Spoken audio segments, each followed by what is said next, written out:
صلى الله عليه وسلم بلغ الرسالة وأدى الأمانة ونصح الأمة وكشف الله به الغمة وتركنا على المحجة البيضاء ليلها كنهارها لا يزيغ عنها إلا هالك.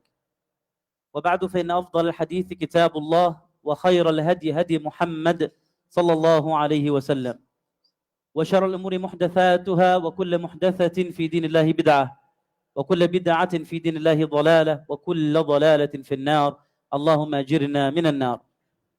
My brothers, my sisters, the shuyukh, respected elders, I begin with the greeting of Islam. May the peace and the blessings of Allah subhanahu wa ta'ala be with you and your family members and your loved ones. I continue by testifying that none is worthy of worship except Allah subhanahu wa ta'ala. Invoking the blessings upon the Prophet sallallahu alaihi wasallam, the final Prophet, the messenger, the servant of Allah subhanahu wa ta'ala. Acknowledging that whomever Allah guides, none can lead astray. And whomever is allowed to go astray due to their own wrongful actions, inclinations, and sinful desires, none can guide back except Allah subhanahu wa ta'ala. My brothers and my sisters, the message for today's khutbah is an important one. And it has to do specifically with our masjid and the role of the masjid in the community. If you look around you, you have people from many different backgrounds. You have Bosnians, Jordanians, Palestinians, Egyptians, people from Pakistan, people from Bangladesh. You have people from all over the world, Somalis, Yemenis, people from Uzbekistan.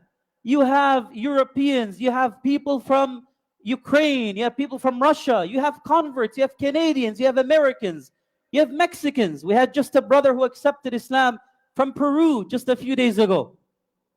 And it's a big blessing to be in the same room, to share the same goal, which is to put our head to the foreground, to the ground, and to say Allahu Akbar. Allah is greater than everything else. You have people who have various occupations. We have businessmen, businesswomen, doctors, lawyers, engineers.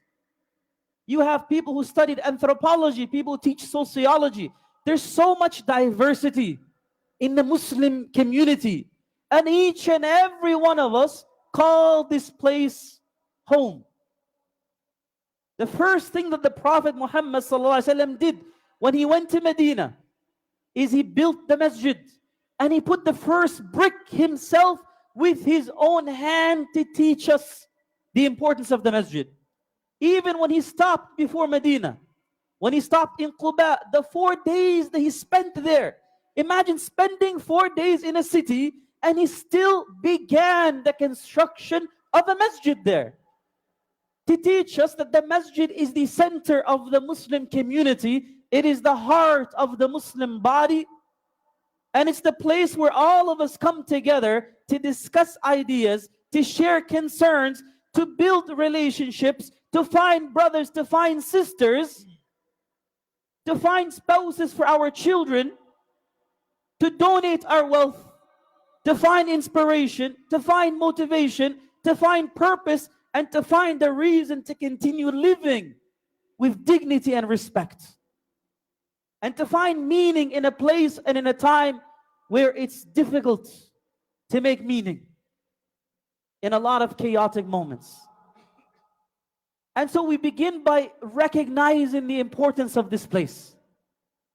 And when the Nabi sallallahu alaihi wasallam sent his companions to Yemen, when he sent Mu'adh to Yemen, and when he sent Mus'ab ibn Umair to Medina before he established the community there, and when Abu Hanifa sent his students, and when Ash-Shafi'i sent his students, and when Ibn Hanbal sent his students, and when the people left the boundaries of the Muslim world to go to Andalusia, and to go to China, and to go to all of these places that now have impact by Muslims, one of the very first things that they did was, if a masjid existed, go to the masjid and begin there.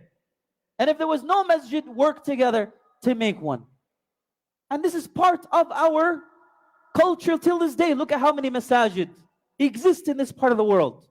And we owe it to our parents and grandparents, and the people who came here are the people that were standing on their shoulders, the giants that were standing on the shoulders of. And I don't say this because Sheikh Abdullah is here, but he's one of the pioneers.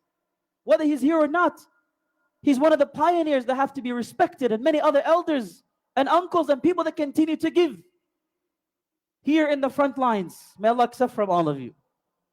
But with such diversity, with such importance to the masjid, with such attachment, sometimes we all have various visions and perspectives and expectations of what the masjid should and should not do, what the masjid can and cannot portray, what the masjid is ought to be and ought not to be. And this creates sometimes very fruitful and constructive conversations, and other times, if it's not maintained in a good language and with good husn al-dhan, it can also lead to divisions, and it can lead to chaos emerging across communities. So let me tell you what is happening in this masjid that makes it unique.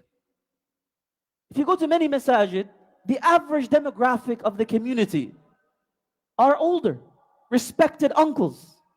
And the youth sometimes feel disengaged. And the young people sometimes feel like they don't belong. That the narrative is too outdated. Or the language is not relatable. Or the people are this or that. And alhamdulillah, we've been working for a long time. With mistakes, shortcomings, they happen. But we're working on making this space accessible to as many Muslims as possible. To anybody who says, La ilaha illallah, Muhammadun Rasulullah. We're working on making this masjid like a hospital. A place where people who are struggling with their spirituality, looking for a place to find healing, can come. And at the same time, not losing on making this a place where the people with high iman can grow. And that balance is very difficult to maintain. Creating a space where those who are sick or struggling or don't even know that they have an illness can come and find cure. But at the same time, those who have high iman can come and say, look, I found a place that I can call home. A place that my iman can grow. And in balancing between the two, sometimes those are going to conflict. And sometimes in accommodating and creating spaces for the young, maybe the old generation is going to feel a bit inferior or a bit, this is strange. We're not used to this. And so it's important at this time, from a management point of view, and from a community point of view, and from an imam point of view, or multiple imams' points of views, and from the community's point of view, to recognize that we have a shared vision. And that vision centers around the most important priorities. In any space, you have to think about your priorities. One of the biggest priorities in this part of the world is our youth. And the reason for that, you know yourselves best.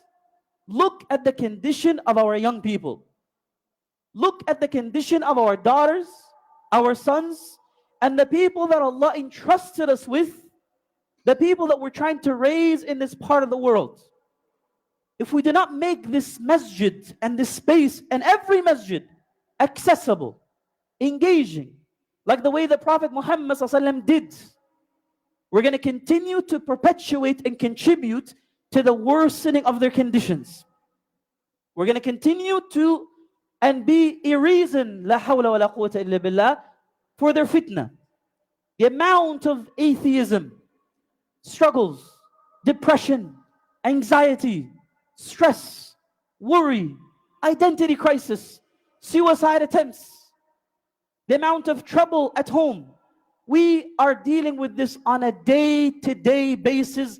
Sheikh Abdullah is here sometimes 10 hours in one day, going through one divorce case after another, after another, after another, after another. One young person struggling after the other, after the other, after the other. It's become so consistent to a point now where you can recognize patterns. You look at a mother and a son coming in, you watch for 3 to 5 to 10 seconds, and you know exactly what's going to be said. And that places a huge responsibility on the shoulders of anybody who's going to come here, or anybody who's going to step here, or anybody who's going to manage from there, to make this place a place that reverses that damage and not contributes to it. And we all have to be patient together. Because when we try new models, and when we try new techniques within the parameters of the Quran and the Sunnah, it's only natural that when you test new attempts, there are going to be little slip-ups.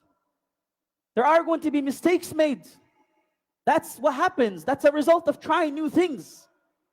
And so in that time where mistakes are made, it's the onus and the responsibility of everybody here to give good advice, to give nasiha, but to do so with husn al-dhan and contributing and being constructive, not being destructive. Not reversing, but pushing forward. Not with the intention of saying, oh, you're so corrupt. Your Islam is so terrible. You're not a true Muslim. You're not on the Sunnah because you did this 2, 1, 2, 3. You're choosing to deprioritize this. You're choosing to deprioritize that.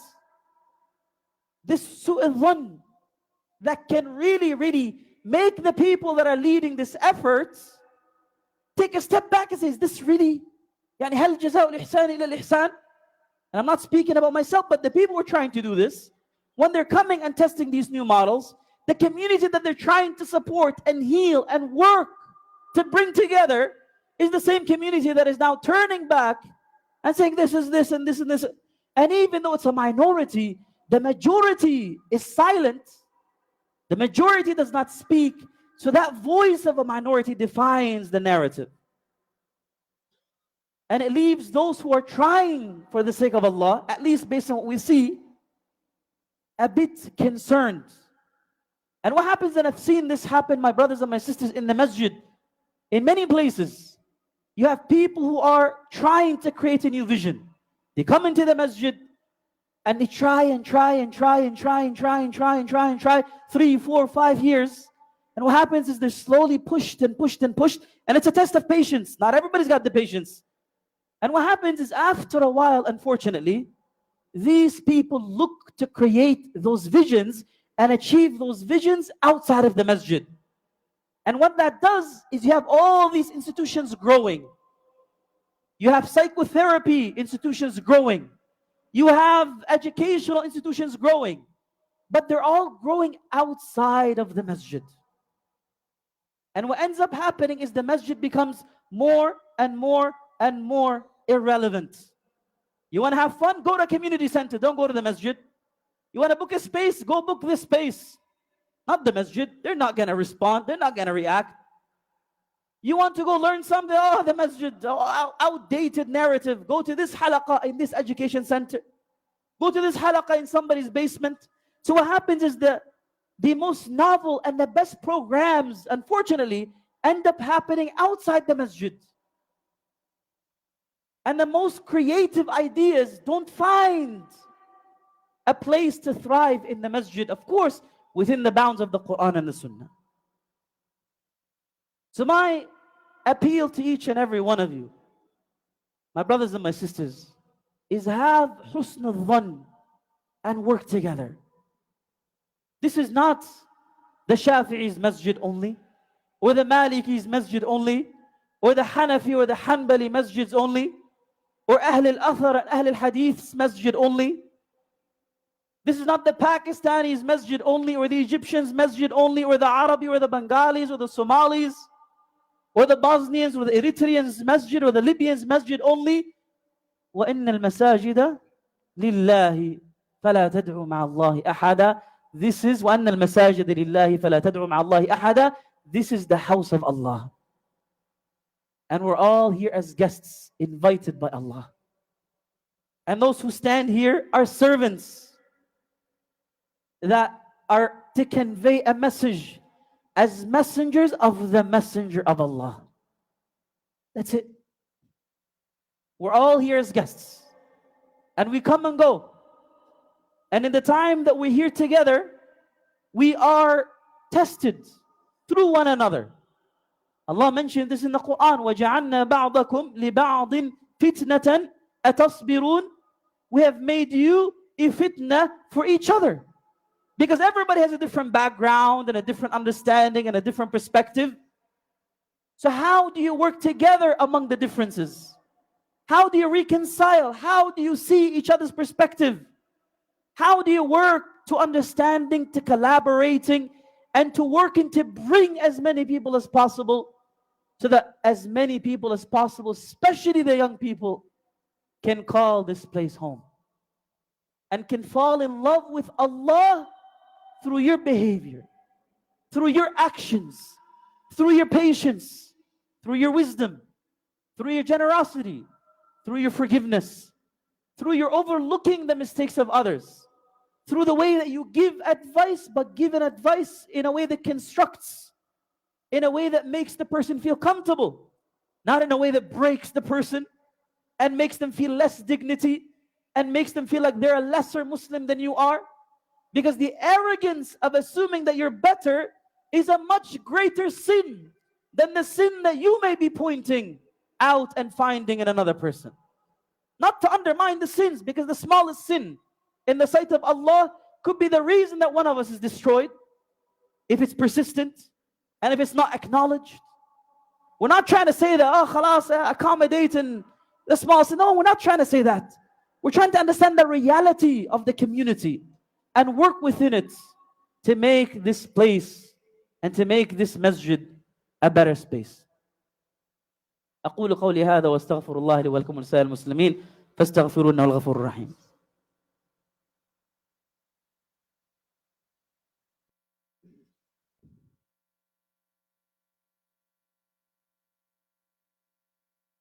إن الحمد لله نحمده ونستعينه ونستغفره ونؤمن به ونتوكل عليه ونعوذ بالله من شرور أنفسنا ومن سيئات أعمالنا. To reiterate this using what the Prophet Muhammad ﷺ himself has said. وقال أبو الدرداء رضي الله عنه إن شئتم لأقسمن لكم بالله إن أحب عباد الله إلى الله الذين يحببون الله إلى عباده ويحببون عباد الله إلى الله ويسعون في الأرض بالنصيحة. ويقول علي رضي الله عنه المؤمنون نصحة والمنافقون غششة. ويقول شيخ الإسلام المؤمن للمؤمن كاليدين تغسل إحداهما الأخرى. Brothers and my sisters, these three beautiful sayings, one by the Prophet ﷺ, our teacher and messenger, one by Ali ibn Abi Talib radiallahu anhu, and one by Al-Imam Ibn Taymiyyah. Listen to them very carefully. He says, An-Nabi ﷺ, the most beloved people to Allah are the people that make it easier to love Allah, and the people that make people beloved to Allah. So beautiful. Look at that. The most beloved people to Allah are the people that encourage you. You watch them and you love Allah. SubhanAllah, you came to me to help. Why? I did it for the sake of Allah, not for anything else. You were there for me. Why? Because we share Allah as our creator. So the most beloved people to Allah are the people that make it easier to love Allah and make people beloved to Allah. So they encourage others to do good. They encourage others to do salah, zakah, siyam. So they allow people to fall in love with Allah, and therefore Allah loves them back. Radiyallahu anhum wa radu anhu. And then he says, sallallahu alayhi wa sallam, وَيَسْعَوْنَ فِي الْأَرْضِ بِالنَّصِيحَةِ. And they rush in the ground with purpose, with motion, with pace to advise and to encourage good wherever possible. And Ali ibn Abi Talib, he says that the believers are always given nasiha to each other, good advice. Good advice to one another. And the munafiqun, the hypocrites, are always deceptive. You did good, that was great, keep it up.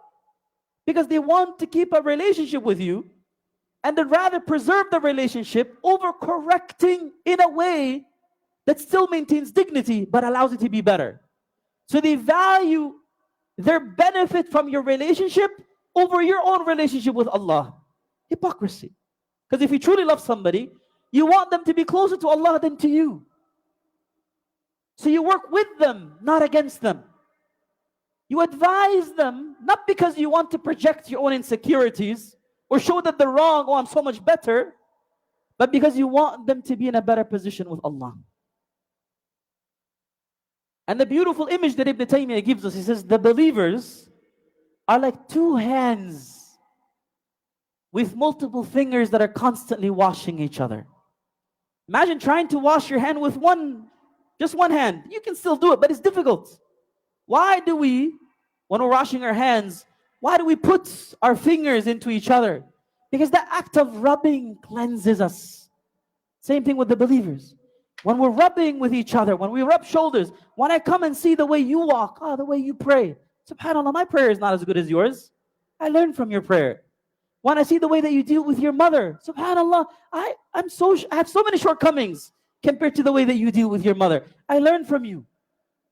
The way that you walk, the way that you eat, the way that you talk, the way that you speak. When each and every one of us is doing the best that we can by modeling what we should be doing, and by advising through words, through gestures, through motions, in the subtle of ways, we're able to grow together. And the example that I always like to give, imagine you have an essay, and you're working on this essay alone, versus sharing this essay with 20 people who are experts in the various fields. The sociologist will tell you how to make your research accessible to the sociologist. The anthropologist will point out a mistake so subtle. The English major will point out how to improve the grammar. The doctor will tell you, by the way, this word actually might... The psychologist will point something out. Everybody will work towards it. So by the end, it becomes what? It becomes a masterpiece. And that's what we're here together. To create and to become each other's mirror. As the Nabi Sallallahu Alaihi Wasallam taught us. When you point at a mirror, you see what could be improved within you. But you fix it in the mirror, you fix it in yourself. And then Imam al-Shafi'i radiallahu anhu, he teaches us beautifully. He says, whenever you want to advise me privately, through gestures and implicitly, and work against my ego, work with my ego, right? Against my nafs. Don't work with my nafs against me. Find the right words, find the right time, find the right body language, find the right emotive states, and do it not for you, but for the sake of Allah. May Allah subhanahu wa ta'ala allow us all to work together, Ya Rab, Ameen. Not against each other, Ya Rab, Ameen. May Allah subhanahu wa ta'ala allow us to serve each other, Ya Rab, Ameen. To work consistently to bring each other closer to Allah, Ya Rab, Ameen. May Allah allow this masjid to be the masjid of Allah and the home of everybody who says La ilaha illallah. May Allah make it accessible, may Allah make it beautiful, and may Allah make it pleasing to Him first and foremost, Ya Rab, Ameen. Any shortcomings, may Allah forgive us, Ya Rab, Ameen, and allow us to learn from them and allow others to learn from them, Ya Rab, Ameen. Any good that is done is from Allah subhanahu wa ta'ala. May Allah accept it and reward it, and may Allah credit all of you for being a part of it. Allahumma hdina fi man hadayt, wa afina fi man afayt, wa tawallana fi man tawallayt, wa barik Allahumma lana fi ma atayt. اللهم اهدنا واهد بنا واجعلنا مهتدين. اللهم بارك لنا وفينا وعلينا واجعلنا مباركين. اللهم قبلنا وتقبل منا واجعلنا مقبولين. اللهم آت نفوسنا تقواها وزكها أنت خير من زكاها أنت وليها مولاها يا رب العالمين. اللهم اهد شبابنا ونساءنا ورجالنا واغفر لوالدينا وارحمهم كما ربونا صغارا. اللهم اغفر للمسلمين والمسلمات وارحم المؤمنين والمؤمنات الأحياء منهم والأموات إنك سميع قريب مجيب الدعوات. عباد الله إن الله يأمر بالعدل والإحسان وإيتاء ذي القربى وينهى عن الفحشاء والمنكر والبغي يعظكم لعلكم تذكرون وأقم الصلاة إن الصلاة كانت على المؤمنين كتابا موقوتا.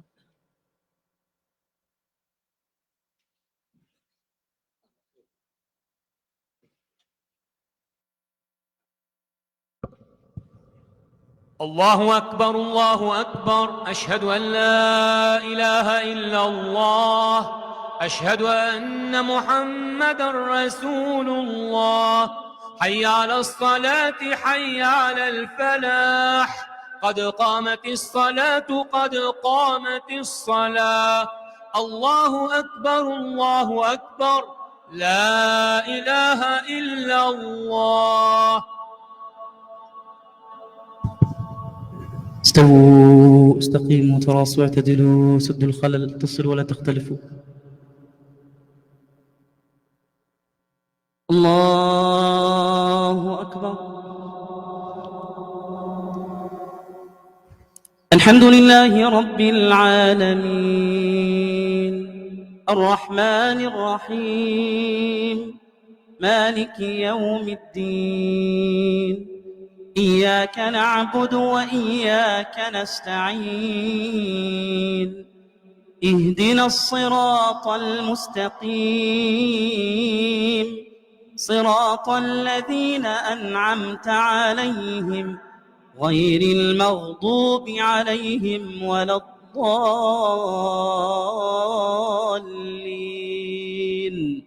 آمين.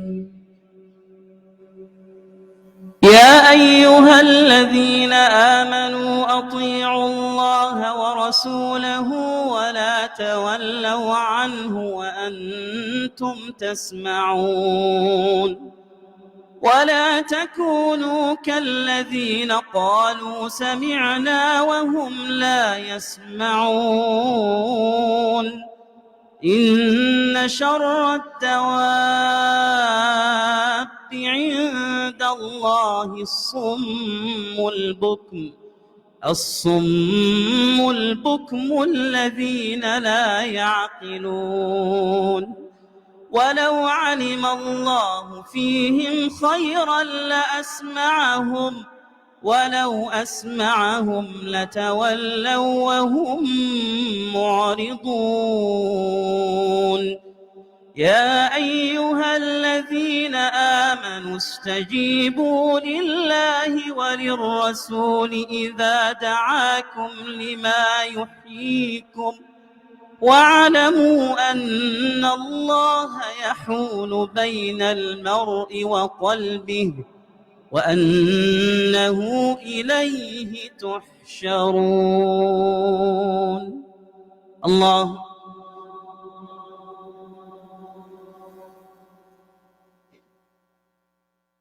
سمع الله لمن حمده.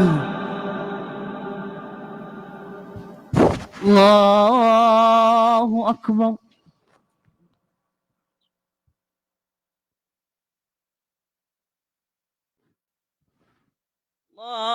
الله أكبر.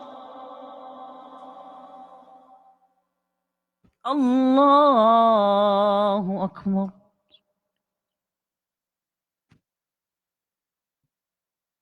الله أكبر.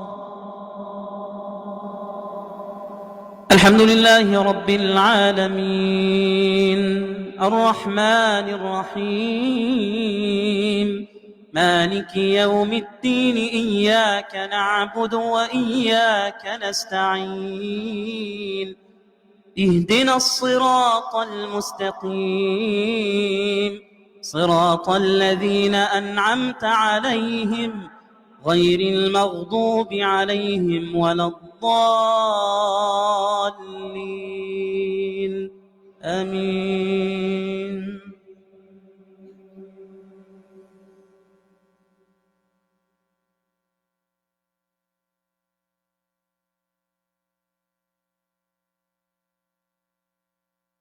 واتقوا فتنة لا تصيبن الذين ظلموا منكم خاصة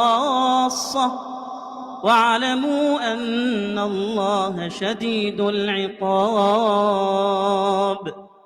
واذكروا إذ أنتم قليل مستضعفون في الأرض تخافون أن يتخطفكم الناس فآواكم وأيدكم بنصره ورزقكم من الطيبات لعلكم تشكرون.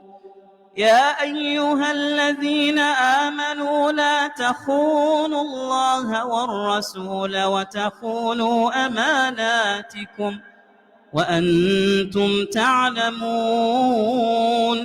واعلموا أنما أموالكم وأولادكم فتنة وأن الله عنده أجر عظيم. الله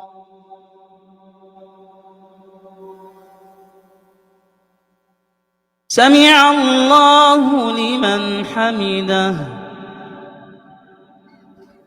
الله أكبر.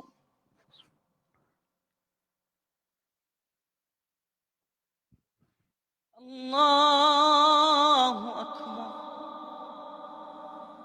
الله أكبر. الله أكبر.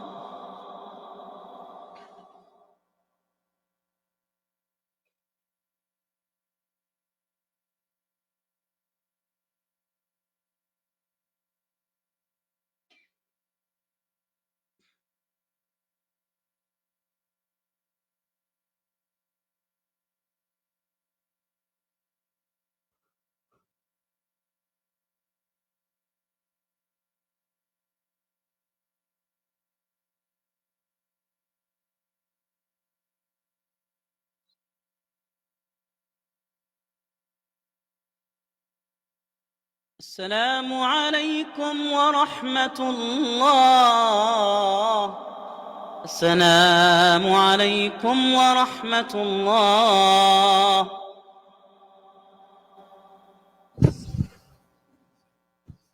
بسم الله الحمد لله والصلاة والسلام على رسول الله. Two very quick dua requests. We have Brother Shahid Khawaja's uncle, Tariq Mer, who passed away. We ask Allah subhanahu wa ta'ala to give him Jannat al-Firdaus, Ya Rabb, Ameen. اللهم اغفر له وارحمه وعافه واعف عنه واسع مدخله يا رب آمين. اللهم نقي من الذنوب والخطايا يا رب آمين آمين. وارزق الفردوس الأعلى يا رب آمين. We ask Allah to give his family patience, resilience, tenacity يا رب آمين. And we ask Allah to give him Jannat al-Firdaus يا رب آمين. We also have Brother Muhammad Arkam Khan, who is in critical condition, requesting your dua, and the family is requesting your dua. We ask Allah subhanahu wa ta'ala to give Brother Muhammad Arkam Khan a healing, leaving no ailment behind يا رب آمين. اللهم ارزقه شفاء لا يغادر سقما يا رب آمين. اللهم يا رب الناس أذهب البأس واشف أنت الشافي لا شفاء إلا شفاك شفاء لا يغادر سقما يا رب آمين. We ask Allah subhanahu wa ta'ala to accept from all of us يا رب آمين, to grant anybody who is ill or struggling in the community يا رب relief, and we ask Allah subhanahu wa ta'ala to grant anybody who passed away Jannat al-Firdaus يا رب آمين.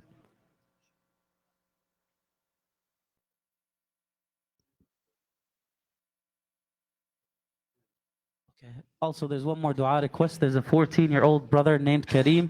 He was recently diagnosed with cancer. We ask Allah subhanahu wa ta'ala to give him a full recovery يا رب آمين. اللهم ارزقه شفاء عاجلا لا يغادر سقما يا رب آمين. اللهم يا رب الناس أذهب البأس واشف أخينا كريم يا رب شفاء لا يغادر سقما يا رب آمين. We ask Allah to give him a full healing, leaving no ailment behind يا رب آمين. And Masjid, you want to read the announcements? Please, if you can.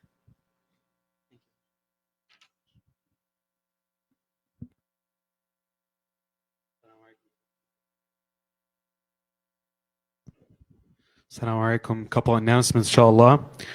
We have volunteers visiting us today from Durham Islamic Center in Whitby. They have purchased a property to establish a masjid in the area, alhamdulillah. The property was purchased for 2.5 million and 1.5 million has been raised. They would like to request our generosity for this noble cause, as the Prophet saying, whoever builds a masjid for the pleasure of Allah, Allah shall build for him a house in paradise. All donations are tax deductible. May Allah grant us all barakah and our assistance. Ameen. Reviving the Islamic Spirit Convention is back in person this year, inshallah. The 20th anniversary for RIS will commence on the 23rd of December to the 25th. Speakers will include Sheikh Yasir Qadi, Sheikh Umar Sulaiman, Ustada Yasmin Mujahid, Maulana Tariq Jamil, and many others. The conference will showcase something for everyone in the family, from children's program, a youth program, an entertainment 360 stage, and a large bazaar with hundreds of vendors. Tickets go on sale tonight at 8 p.m. Please visit rasconvention.com to book your ticket at the discounted price. ISNA Canada is excited to announce our platinum sponsorship for an exclusive event with Habib. For this first sit-down Q&A after his retirement, get 50% off your ticket by using the discount code ISNA, period. Buy your ticket now at the penny